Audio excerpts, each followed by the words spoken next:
All right.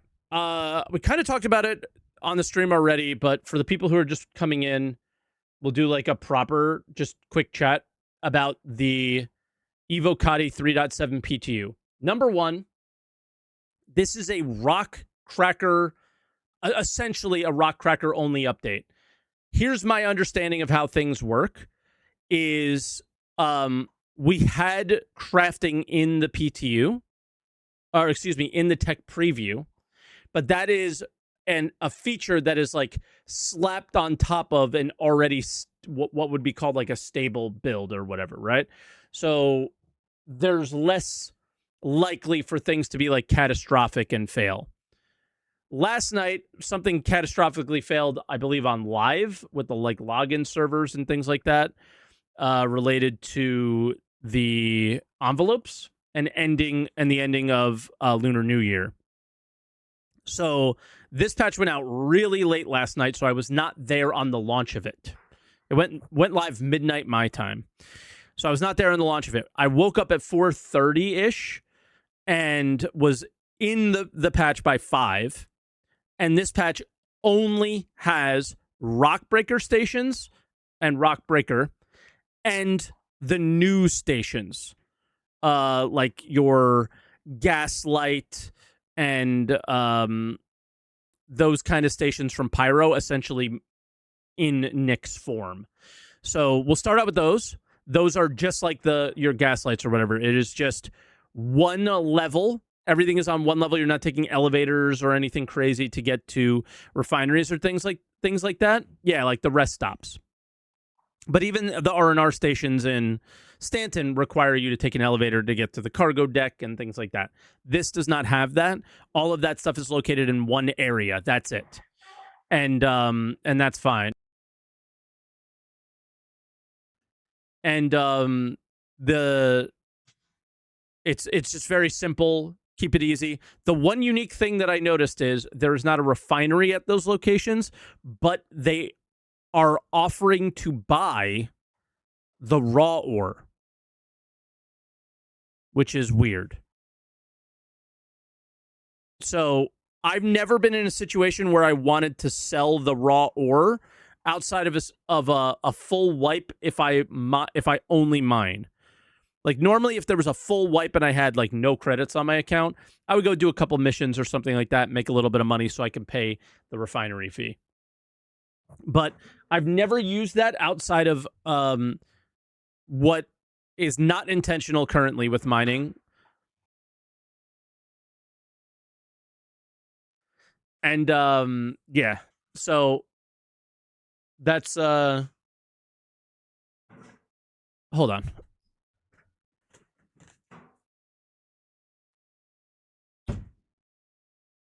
My wife has headphones in the other room just like banging on something. I kept asking her to close the door, but she has headphones on, couldn't hear me. But yeah, so that's like a weird, unique thing. So maybe something's changing there is what I'm trying to imply. Is you going out and finding raw ore and selling that raw ore might be part of a mission or whatever. So yeah, we'll have to see. Then Rockcracker. So here's the big thing is at the bottom. There are 3 different types of Rockcracker locations. You have exclusive Rockcracker locations. There's 60 of those. You have contested Rockcracker locations. And then general Rockcracker locations. Okay.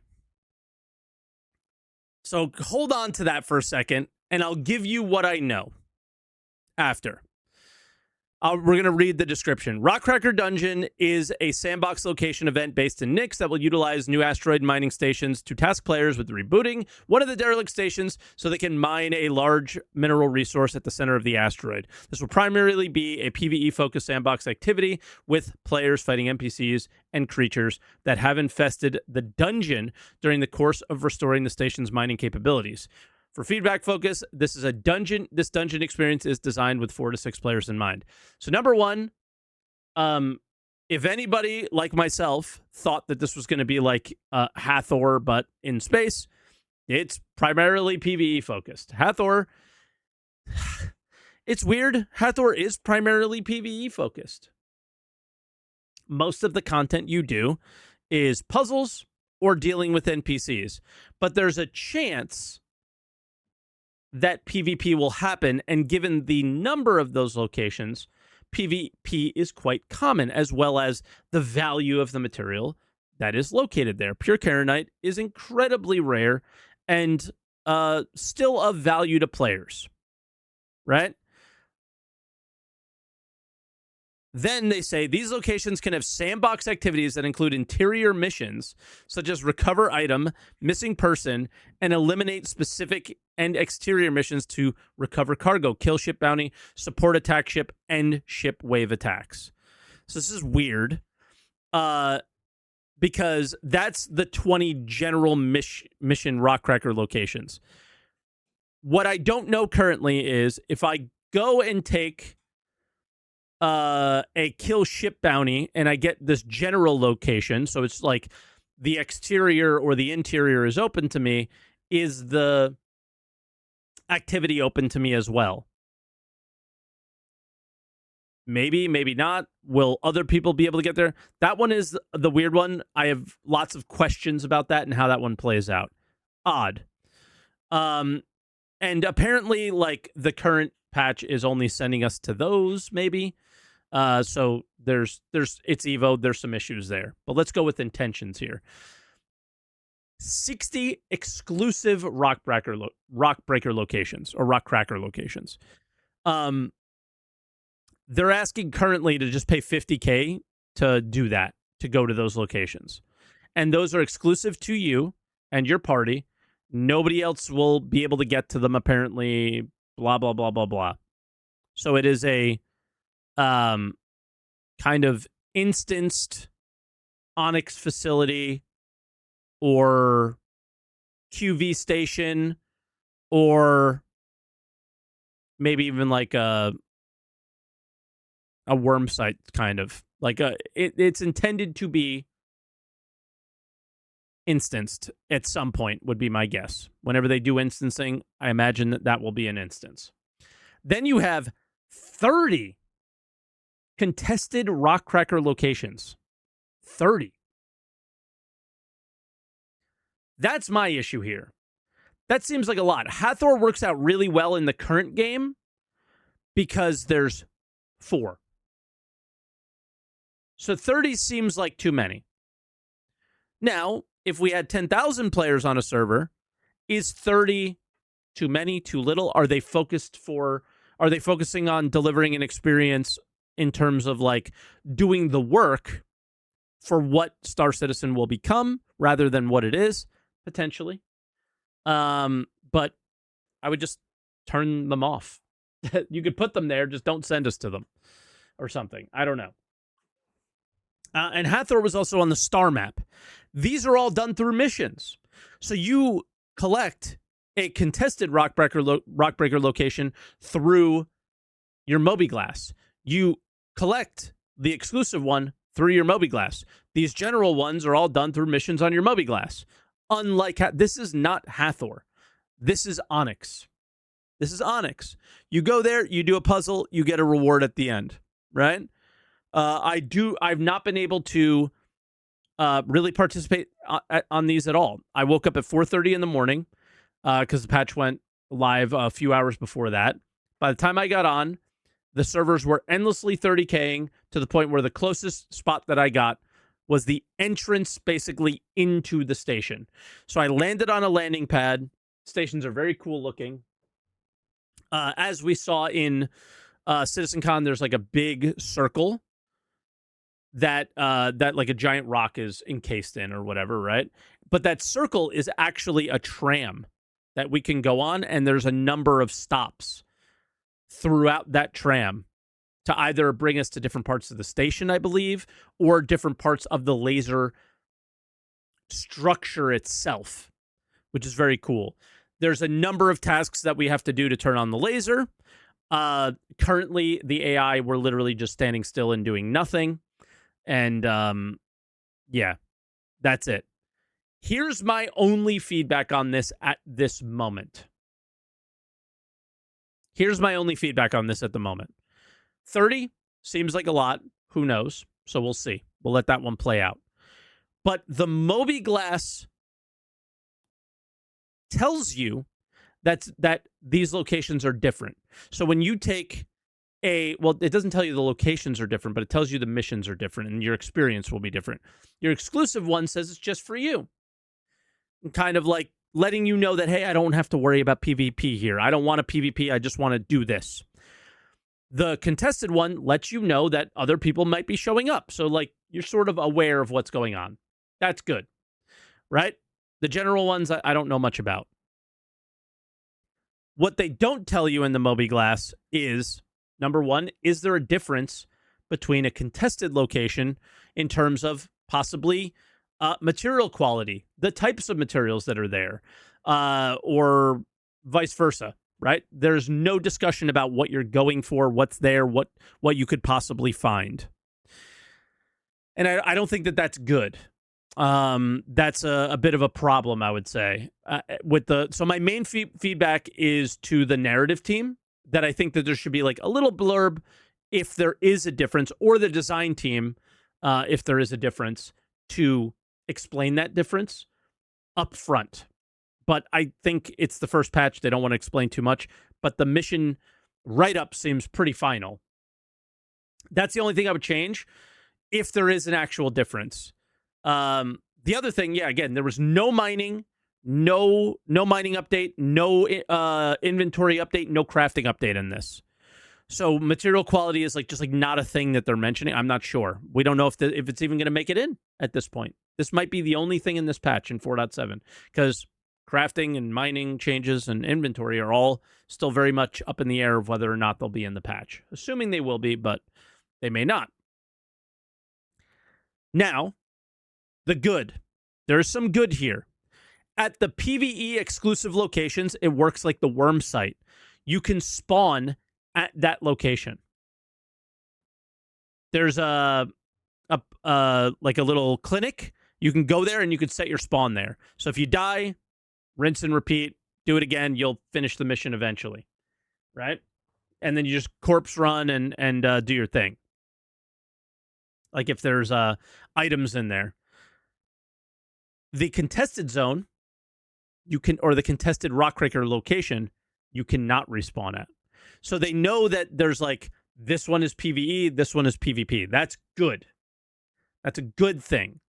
What they're not telling us is, what is the incentive to go to the PvP one over the PvE one? We know what the incentive to go to the PvE one is. I don't want a PvP. I just want to do the puzzle. I just want to, have some PvE fun today. Okay. Well, then maybe you should get less material quality. Or maybe it should be I mentioned this earlier. Imagine if this was, okay, these are like Hathor, but the exclusive location, you have no chance to get pure Karenite. But you can get Karenite, you can get Saldinium, you can get Jackalium. Those are all valuable. Right? What if the contested one has those three, but also pure and Janelite or something? Right? What we learned, though, today is that if you are at a public location, so the contested one, and you fire a laser, there's the potential that it does the same thing as, Security Post Korea did, and kind of announce that somebody fired the laser. So you could go there and do it sneakily, but once you fire the laser, people are coming. So that's a thing that might be happening. I don't know if a contract appears or if an announcement is made. This is all hearsay right now. I'm hearing this through a fourth party. So that's a possibility that makes it even more contested and more intense and more scary, because Hathor doesn't let you know that a laser was fired on the server. You can just see it from far away if you see it. So that's pretty cool. Because it now doesn't matter how many there are if you're announcing when it happens. And if you announce when it happens and you're able to go there and contest it. But to me, if the rewards are similar, and like in the past tech preview, the difference of quality between Pyro and Stanton was 10%. Nobody is going to make the risk for a 10% bonus. They're just going to take 10% longer to find 900 plus quality materials for the items they're looking for, right? They're just going to take a little bit longer. If this applies that same logic, I would never do the contested location. I would only do the PvE location if I was a crafter, like I am, and wanted the materials from this location. I would never do the contested one. Why deal with wasting your time? And because it has to be enticing enough to potentially waste your entire day, right? Because if you go there and you set up everything, you do the whole puzzle, and then somebody kills you, that'll suck. But if you do it and somebody could kill you and you get badass stuff and you get out, then that's a great feeling, right? That's a great feeling. It's the feeling of risk versus reward, and not everybody is going to agree with me that that's a great feeling.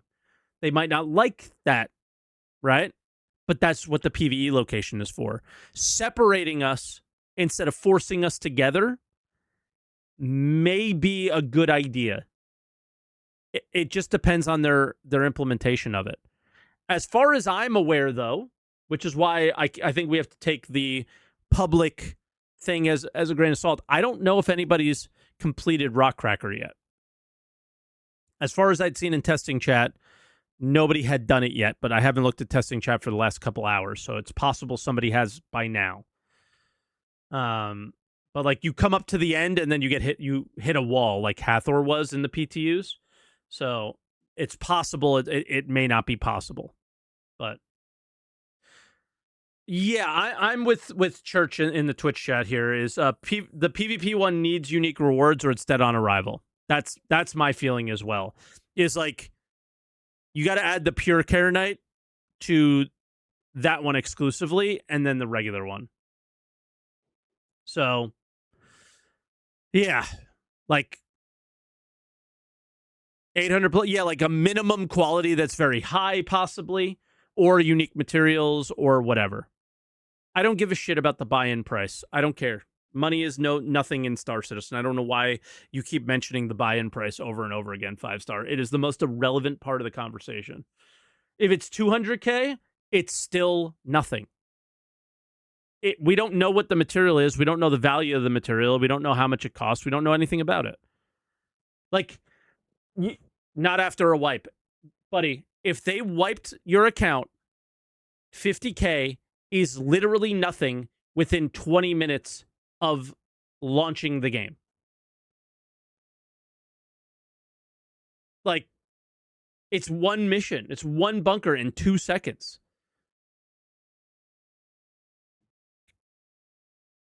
You open up Hathor once, millions, right? It's just that it's not something to focus on. They can raise it to 1 million, and I don't think it'll matter. Then maybe people will go to the contested one. Right? Hell, I can open up a bunch of containers and do that. I guess that's your point, but at the same time, if the buy-in for Rockbreaker is let's say it's 10 million, but the value of the items there are 11 million.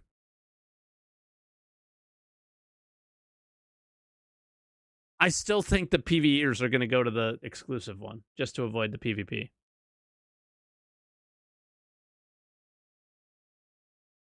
Maybe Church on the material quality, like the PvE one should max out below the PvP minimum quality.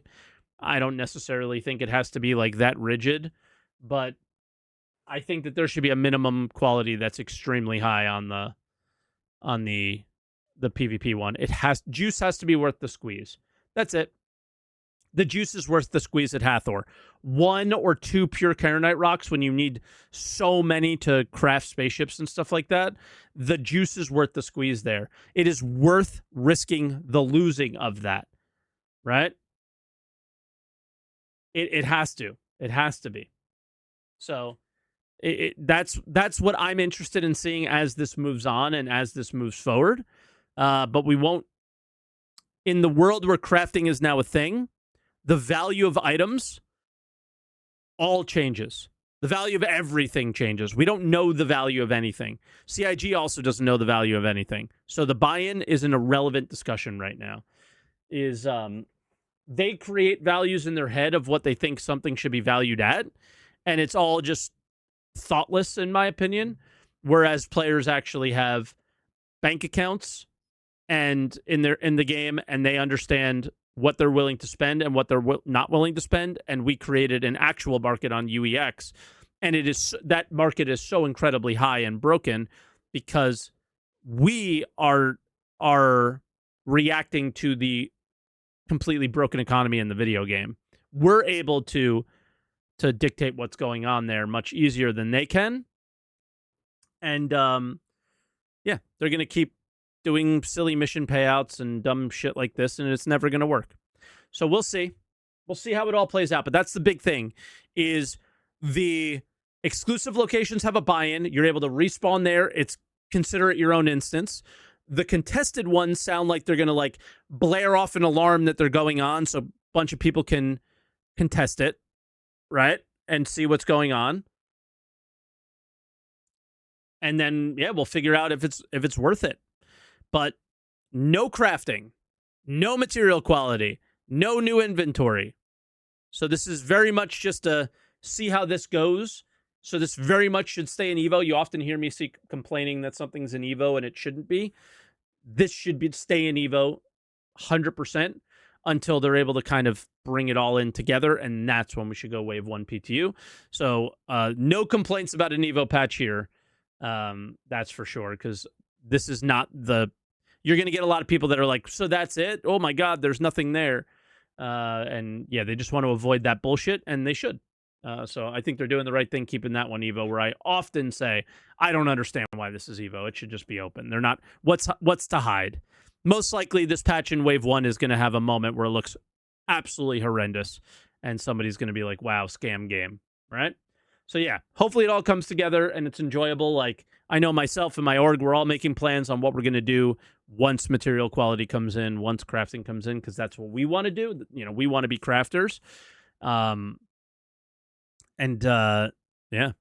So hopefully that makes it in. I am way less interested in Rockbreaker than I ever thought I would be. I thought this was going to be super hype.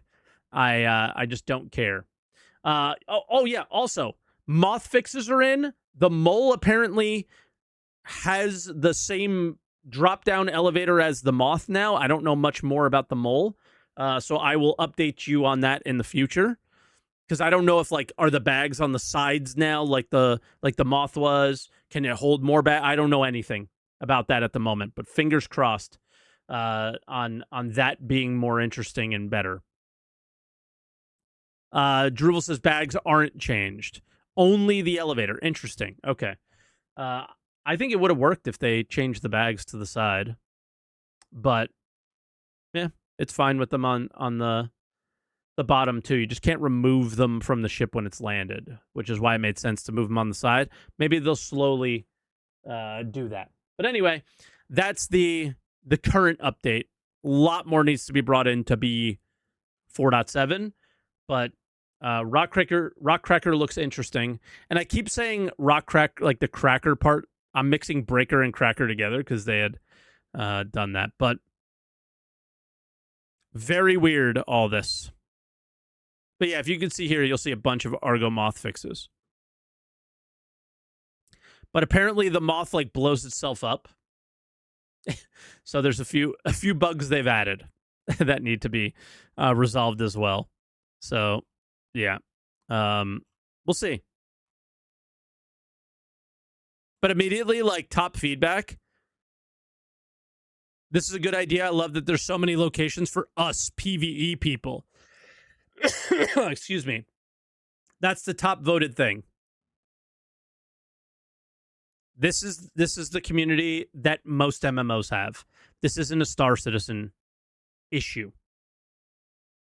They just need to entice players to occasionally want to take a risk.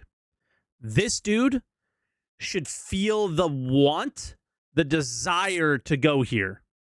Like, oh, I really want that item. And then he has to make a choice.